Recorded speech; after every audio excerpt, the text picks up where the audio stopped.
किसी ने क्या खूब कहा है कि खत्म हो गई कहानी, बस कुछ अल्फाज बाकी है। खत्म हो गई कहानी, बस कुछ अल्फाज बाकी है। एक अधूरे इश्क की बस एक छोटी सी याद बाकी है। दोस्तों, मेघनाद के बारे में कुछ गुप्त बातें आइए हम लोग जानते हैं। ऋषि विश्रवा ने ऋषि भारद्वाज की पुत्री इलविला से विवाह किया था, जिनसे कुबेर का जन्म हुआ। विश्रवा की दूसरी पत्नी कैकसी से रावण, कुंभकर्ण, विभीषण और शूर्पणखा पैदा हुई थी। मंदोदरी से रावण को जो पुत्र मिले उनके नाम हैं मेघनाद, महोदर, प्रहस्त, विरूपाक्ष, भीमक, वीर। कहते हैं कि धन्य मालिनी से अतिकाय और त्रिशरा नामक 2 पुत्र जन्मे, जबकि तीसरी पत्नी से प्रहस्त, नरांतक और देवांतक नामक पुत्र हुए थे। मेघनाद रावण और मंदोदरी का सबसे ज्येष्ठ पुत्र था, क्योंकि रावण एक बहुत बड़ा ज्योतिष भी था, जिसे एक ऐसा पुत्र चाहिए था जो एक महाबलशाली और महाप्रतापी हो। इसलिए उसने सभी ग्रहों को अपने पुत्र की जन्म कुंडली में 11वें स्थान पर रख दिया। परंतु रावण की प्रवृत्ति से परिचित शनिदेव 11वें स्थान से 12वें स्थान पर आ गए, जिससे रावण को मनोवांछित पुत्र प्राप्त नहीं हो सका।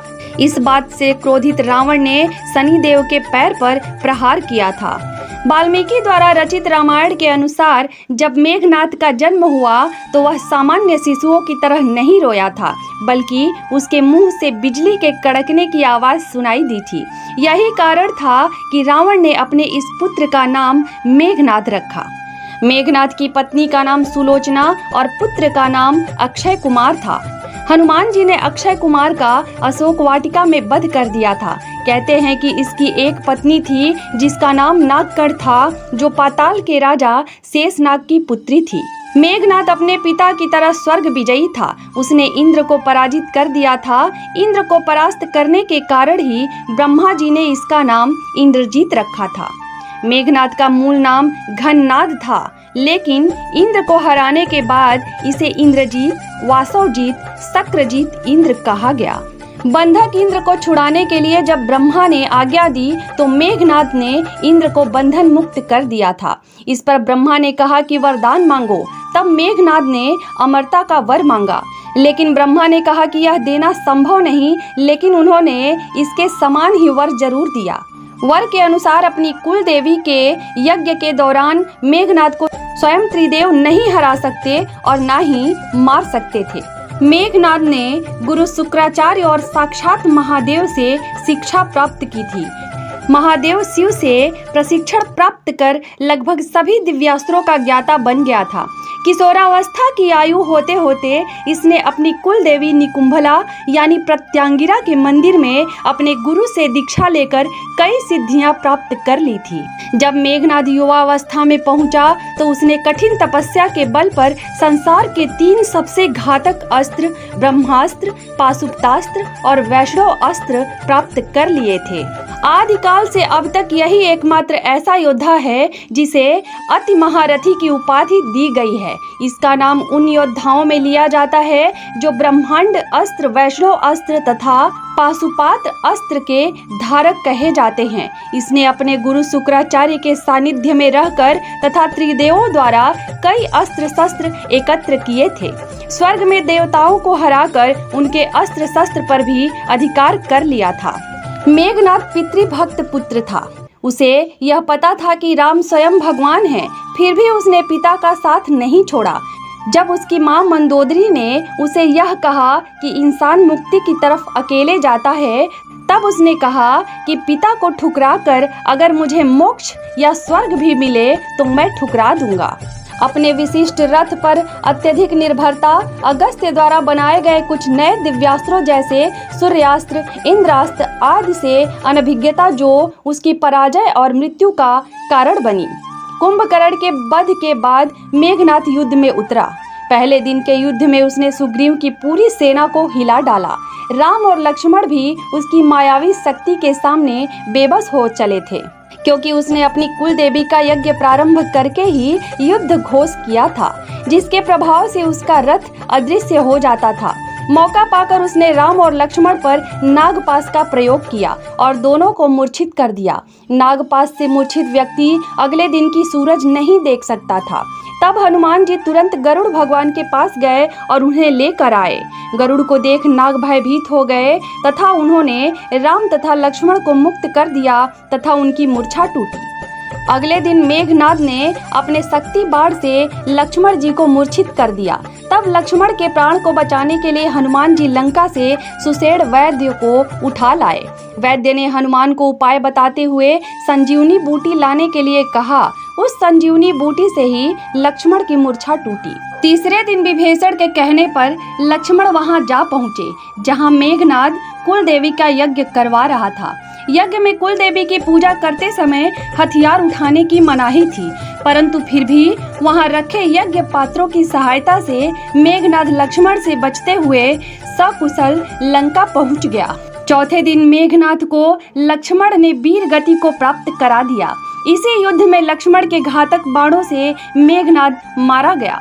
लक्ष्मण जी ने मेघनाद का सिर उसके शरीर से अलग कर दिया और सिर को प्रभु श्री राम के चरणों में रख दिया। सुलोचना लेकर आई कटा सिर। लेकिन यह कथा हमें रामायण में नहीं मिलती है। यह कथा हमें रामायण के इतर दक्षिण भारत की प्रचलित लोक कथा में मिलती है। कहते हैं कि यह किंवदंती है, इसमें सच्चाई नहीं है। रामायण के अनुसार प्रभु श्री राम ने मेघनाद का शव अपने दूतों के हाथ रावण के दूतों को सौंप दिया था। श्री राम मेघनाद की मृत्यु की सूचना मेघनाद की पत्नी सुलोचना को देना चाहते थे। उन्होंने मेघनाद की एक भुजा को बाण के द्वारा मेघनाद के महल पहुंचा दिया। वह भुजा जब मेघनाद की पत्नी सुलोचना ने देखी तो उसे विश्वास नहीं हुआ कि उसके पति की मृत्यु हो चुकी है। तब कटे हाथ ने लिखकर लक्ष्मण का गुणगान किया। रावण को सुलोचना ने मेघनाद का कटा हुआ हाथ दिखाया और अपने पति का सिर मांगा। सुलोचना रावण से बोली कि अब मैं एक पल भी जीवित रहना नहीं चाहती, मैं अपने पति के साथ ही सती होना चाहती हूँ। तब रावण ने कहा, पुत्री 4 घड़ी प्रतीक्षा करो, मैं मेघनाद का सिर शत्रु के सिर के साथ लेकर आता हूँ। लेकिन सुलोचना को रावण की बात पर विश्वास नहीं हुआ। तब सुलोचना मंदोदरी के पास गई। मंदोदरी ने कहा कि तुम राम के पास जाओ, वह बहुत दयालु हैं। सुलोचना जब राम के पास पहुंची तो उसका परिचय विभीषण ने करवाया। सुलोचना ने राम से कहा, हे राम, मैं आपकी शरण में आई हूँ, मेरे पति का सिर मुझे लौटा दें ताकि मैं सती हो सकूं। राम सुलोचना की दशा देखकर दुखी हो गए। उन्होंने कहा कि मैं तुम्हारे पति को अभी जीवित कर देता हूँ। सुलोचना ने कहा कि मैं नहीं चाहती कि मेरे पति जीवित होकर संसार के कष्टों को भोगें। मेरे लिए सौभाग्य की बात है कि आपके दर्शन हो गए, मेरा जन्म सार्थक हो गया, अब जीवित रहने की कोई इच्छा नहीं। राम के कहने पर सुग्रीव मेघनाद का सिर ले आए। पति का छिन्न शीश देखते ही सुलोचना का हृदय अत्यधिक द्रवित हो गया। उसकी आंखें बड़े जोरों से बरसने लगी। रोते रोते उनके पास खड़े लक्ष्मण की ओर देखा और कहा, सुमित्रा नंदन, तुम भूल कर भी गर्व मत करना कि इसका वध मैंने किया है। मेरे स्वामी को धराशायी करने की शक्ति विश्व में किसी के पास भी नहीं थी। यह तो 2 पतिव्रता नारियों का भाग्य था। आपकी पत्नी भी पतिव्रता है और मैं भी पति चरणों में अनुरक्ति रखने वाली उनकी अनन्य उपासिका हूँ। पर दुर्भाग्य से मेरे पति पतिव्रता नारी का अपहरण करने वाले पिता का अन्न खाते थे और उन्हीं के लिए युद्ध में उतरे थे। इसी से मेरे जीवन धन परलोक सिधारे। सभी योद्धा सुलोचना को राम शिविर में देखकर चकित थे। वे यह नहीं समझ पा रहे थे कि सुलोचना को यह कैसे पता चला कि उसके पति का शीश भगवान राम के पास है। जिज्ञासा शांत करने के लिए सुग्रीव ने पूछ ही लिया कि यह बात उन्हें कैसे ज्ञात हुई कि मेघनाद का शीश श्री राम के शिविर में है। सुलोचना ने स्पष्टता से बता दिया, मेरे पति की भुजा युद्ध भूमि से उड़ती हुई मेरे पास चली गई थी, उसी ने लिखकर मुझे बताया है। व्यंग भरे शब्दों में सुग्रीव बोल उठे, निष्प्राण भुजा यदि लिख सकती है तो फिर यह कटा हुआ सिर भी हंस सकता है।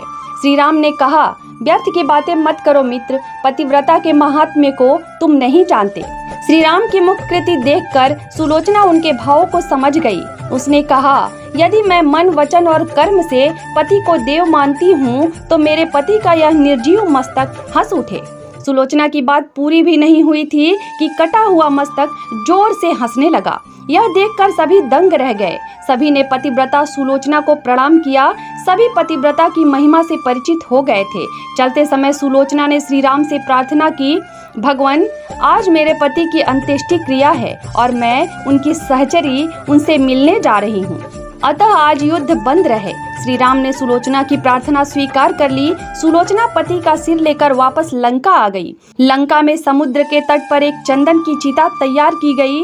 पति का शीश गोद में लेकर सुलोचना चिता पर बैठी और धधकती हुई अग्नि में कुछ ही क्षणों में सती हो गई।